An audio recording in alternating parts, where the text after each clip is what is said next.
আজকে খুব গুরুত্বপূর্ণ একটা বিষয় নিয়ে আলোচনা করব, যে বিষয়টি সম্পর্কে অনেক পুরুষই জানতে চায়।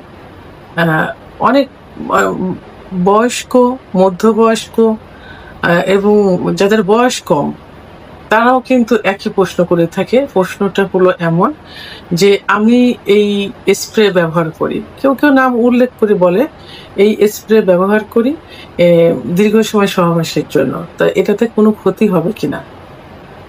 তো আজকে সেই বিষয় নিয়ে আলোচনা করব। এই বিষয়ে আমার কোনো এক শুভাকাঙ্ক্ষী কমেন্ট করেছেন, দীর্ঘ সময় সেক্স করার জন্য স্প্রে ব্যবহার করার উপকার না ক্ষতি। তো এই বিষয়টি নিয়ে আলোচনা করব। আসলে স্প্রে তো এটা কিন্তু কোনো মেডিসিন না, কিন্তু এটা মেডিসিন হলো না। মানে আপনার যে সমস্যা, আপনি দীর্ঘ সময় সহবাস করতে পারছেন না। সাধারণত 1 মিনিটের মধ্যে যদি বীর্যপাত হয়ে যায় সহবাসে, মানে ফোর ফেলে বাদে, মানে ভিতরে ইন করার পর যদি 1 মিনিটের মধ্যে বীর্যপাত হয়ে যায় সেটাই দ্রুত বীর্যপাত। 1 মিনিট পরে গিয়ে যদি 2 মিনিট, 3 মিনিট, 4 মিনিট কি 10 মিনিট, 15 মিনিট যদি স্বামী স্ত্রীর একসঙ্গে বীর্যপাত হয় সেটাই কিন্তু সুখের বীর্যপাত।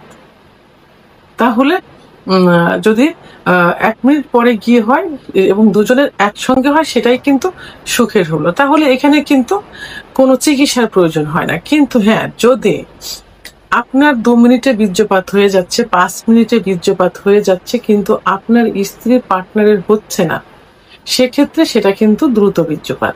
কারণ মেয়েদের সেক্স লুকায়িত থাকে, তাদের একটু সময় নিয়ে ফোর প্লে করতে হয়, একটু সময় নিয়ে সহবাসে লিপ্ত থাকতে হয়। মেয়েদের সাধারণত 10 থেকে 15 মিনিট ফোর প্লে করলে এবং সহবাসে লিপ্ত থাকলে সেক্স উত্তেজনা আসে। কোনো কোনো ক্ষেত্রে কিন্তু মেয়েদের দেখা যায় 30 থেকে 35 মিনিটও সময় লেগে যায় তার সেক্স উত্তেজনা আসতে।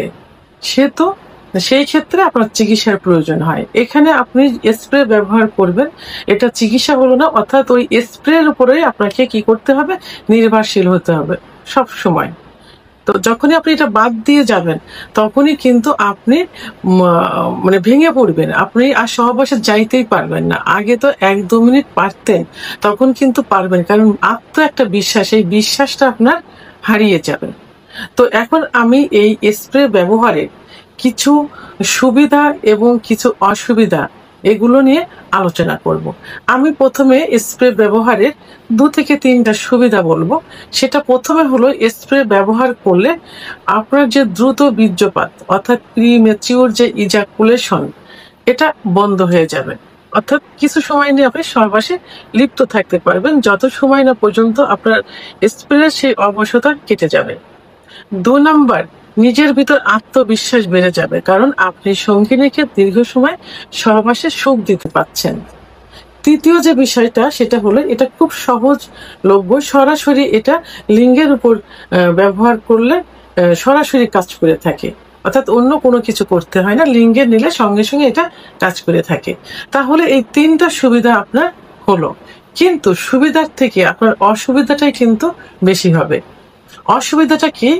এটা হলো, অতিরিক্ত এবং দীর্ঘদিন যদি স্প্রে ব্যবহার করতে থাকেন এবং স্প্রে উপরে যদি নির্ভর হয়ে থাকেন, তাহলে ছিনা দুর্বল হয়ে যায়।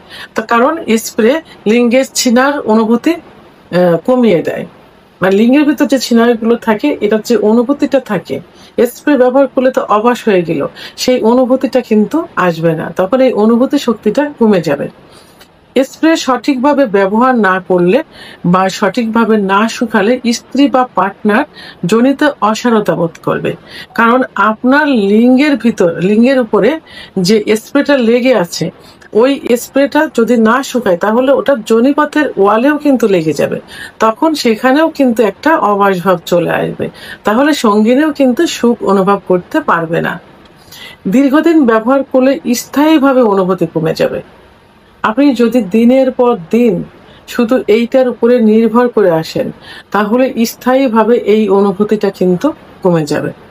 আপনি এইটা ছাড়া সহবাসে আর যাইতেই পারবেন না, আপনার কোনো অনুভূতি আসবে না আপনার ভিতরে। এবং নকল বা অস্বাস্থ্যকর স্প্রে ব্যবহার করলে স্ত্রীর পার্টনারের যোনিপথে ইনফেকশন হতে পারে, এমনকি ওখানে অ্যালার্জিও দেখা দিতে পারে। তো এই জন্য স্প্রে ব্যবহার উপকারের থেকে কিন্তু ক্ষতির পরিমাণটাই সব থেকে বেশি হয়ে থাকে। এখন স্প্রে ব্যবহারের কিছু নিয়ম আছে। যদি আপনারা একান্তই এর উপর নির্ভর হয়ে থাকেন, তাহলে স্প্রে ব্যবহার সাধারণত সহবাসে যাওয়ার 10 থেকে 15 মিনিট পূর্বেই করতে হবে এবং ভালোভাবে শুকাতে হবে। অতিরিক্ত লেগে গেলে মুছে ফেলতে হবে, খুব দ্রুত সেটা মুছে ফেলার চেষ্টা করতে হবে এবং সপ্তাহে 1 থেকে 2 দিন আপনি স্প্রে ব্যবহার করতে পারেন। তবে আমি বলবো স্প্রে ব্যবহার করা যাবে না। স্প্রে থেকে আপনারা সবসময় দূরে থাকবেন, কারণ এটা কোনো মেডিসিন না, এটা অস্থায়ীভাবে সাময়িকভাবে আপনার ভবিষ্যৎকে কিন্তু অন্ধকার করে দেবে। এর পরিবর্তে আপনি কি করবেন?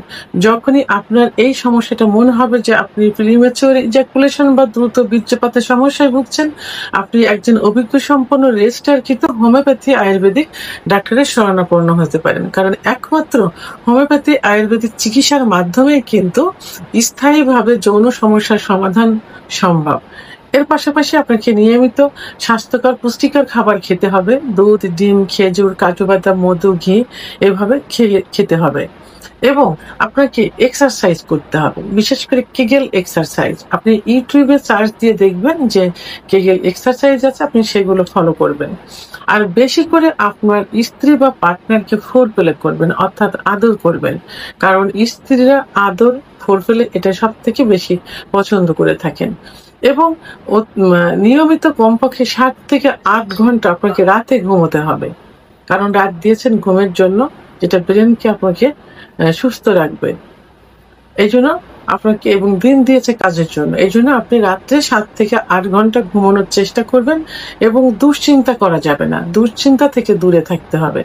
আপনি মনে রাখবেন যে আপনার ভালোবাসায়, আপনার আদরেই কিন্তু আপনার স্ত্রী সুখ পাবে এবং ভালোবাসা আদরের মাধ্যমে একে অপরকে বুঝতে পারলে স্প্রে নয়, ভালোবাসার দ্বারাই আপনি দীর্ঘ সময় সহবাসে লিপ্ত থাকতে পারবেন।